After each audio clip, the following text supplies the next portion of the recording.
Christophe, les chiffres annoncés surprennent un peu, moins 6,2% en valeur pour les spécialistes cuisine en 2024.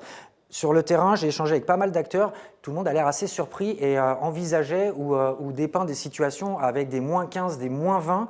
Comment tu expliques cette dichotomie, en tout cas cette différence entre les résultats et la sensation du terrain? Julien, je suis tout à fait d'accord, c'est bizarre. Et en fin de compte, la réalité de 2024, c'est le fait qu'on n'a pas une explosion, mais une différence énorme entre l'urbain et le rural, et entre les réseaux et les indépendants. C'est-à-dire que le problème de tout le monde, c'est la fréquentation, et que cette différence de perception de la réalité, elle est liée aux gens qui ont la capacité de faire venir des gens en magasin, et la capacité d'autres à avoir moins de personnes en magasin.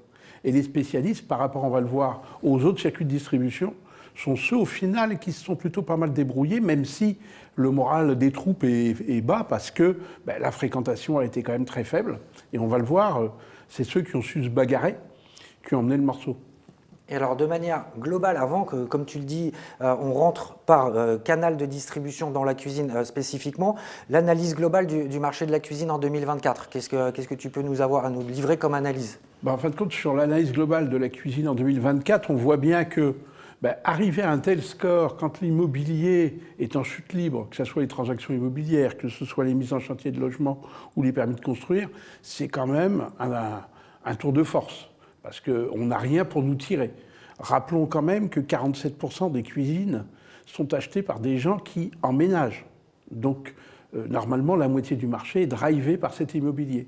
Donc, cette dynamique du Covid, même si on se dit on a une bulle, c'était génial, et maintenant on est un peu dans la mouise, si on veut parler un peu familièrement, eh bien, on est toujours sur un trend Covid. Parce que si on n'était pas sur un trend post-Covid, on aurait eu une cuisine qui aurait été à moins 15.